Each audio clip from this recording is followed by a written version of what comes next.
Presidente, muy buenos días a todos. Ezequiel Flores Contreras, el reportero de Proceso, desplazado desde el año pasado por la violencia que se vive en el estado de Guerrero. Dos temas, aprovechando que está el subsecretario Alejandro Encinas, el tema educativo y el tema de Ayotzinapa.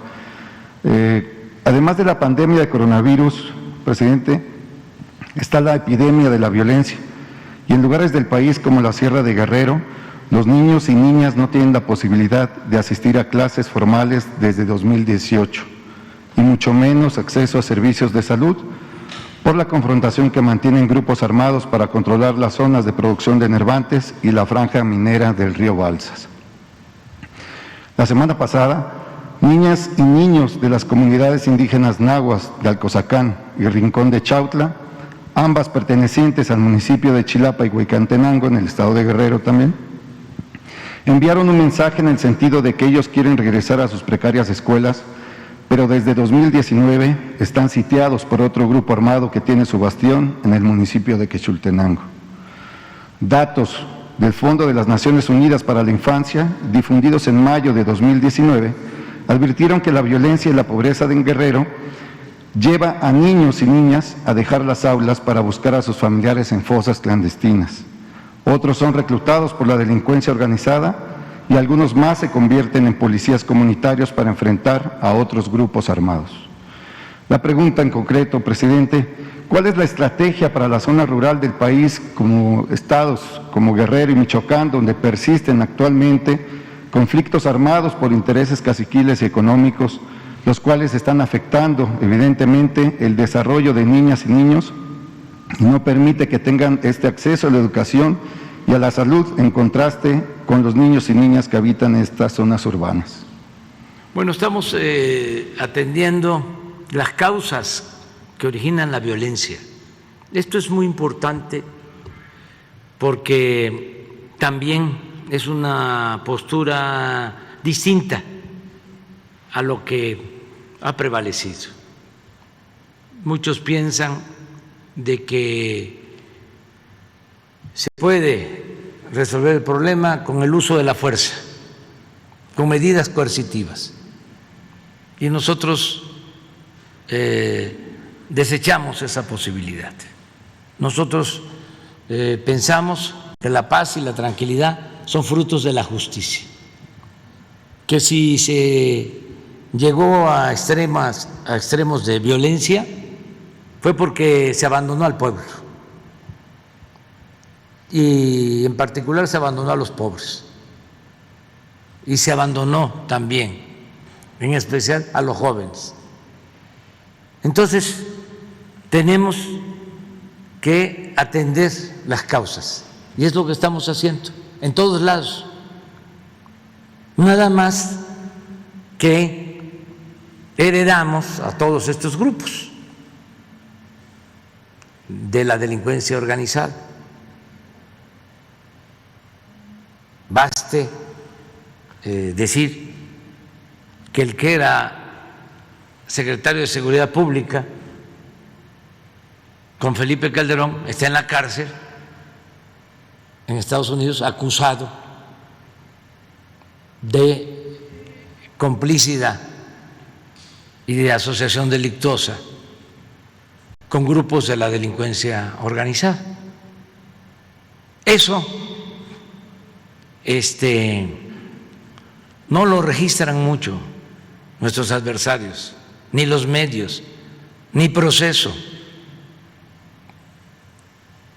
Nosotros heredamos esta situación y vamos poco a poco avanzando. Y a pesar de los pesares, se va avanzando. Y tengo pruebas para demostrar que ya no es el tiempo de Calderón,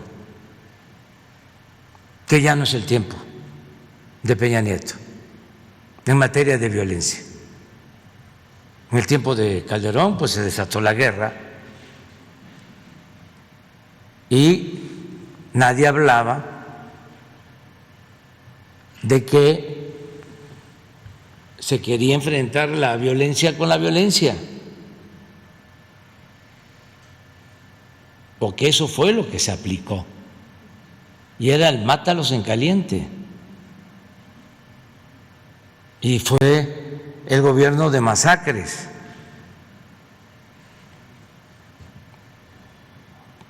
¿Quieren que se los muestre? ¿De cuándo hubieron más asesinatos y más actuación criminal del Estado? No tenemos ahí, porque esto no apareció en proceso, ¿eh? Esto que les voy a mostrar, a lo mejor mañana sí.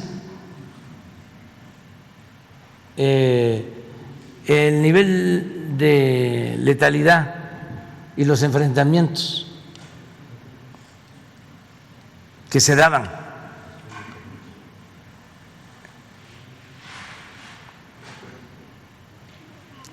Estamos hablando de sexenio de Calderón, violencia, criminalidad.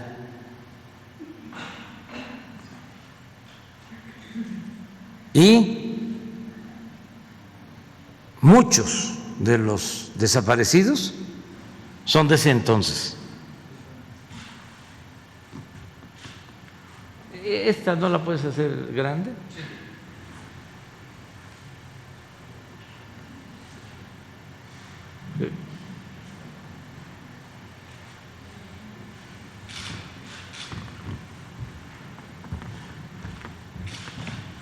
Esta es la historia que no se cuenta, que se olvida.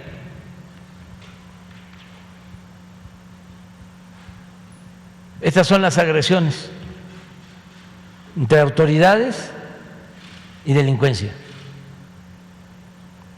Cuando declaran la guerra, pues esto se sube. Esto es 10, este es 11.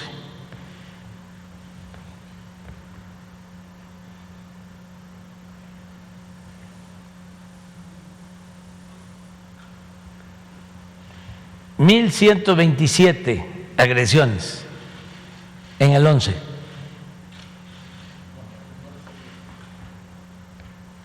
¿2011? No, agresores, heridos y detenidos, sí.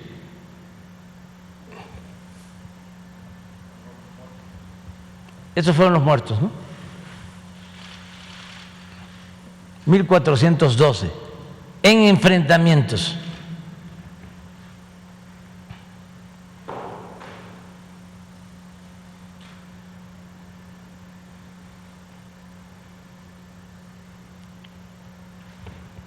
¿Cuántos de estos enfrentamientos? Estas son las azules, son las agresiones que se dieron. Miren cómo subieron. Luego,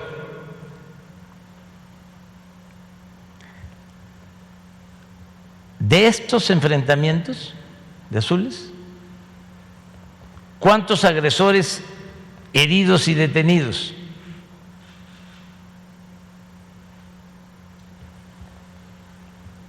$1,127.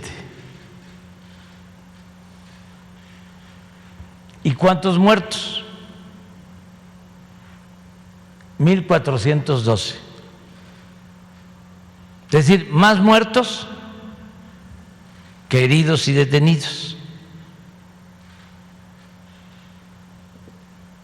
Porque el que quedaba herido lo remataban, para hablar claro.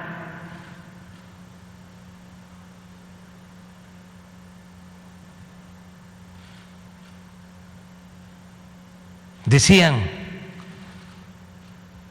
porque daban la orden desde Los Pinos,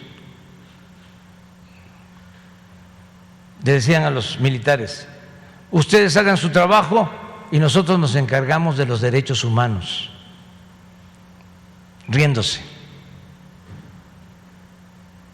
Ese fue el gobierno de Calderón, y los medios no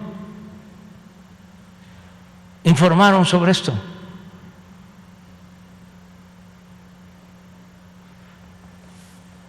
¿Cómo estamos nosotros?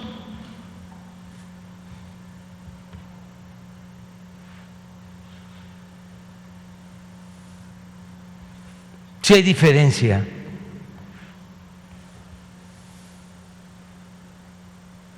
Pero aquí no se da esa orden de mátalos en caliente. Se respetan los derechos humanos.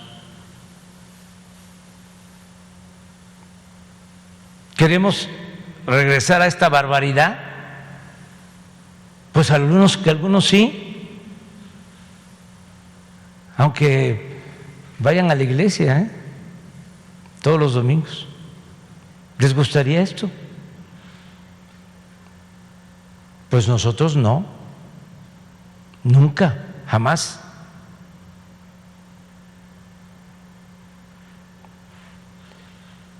Esto es comparándonos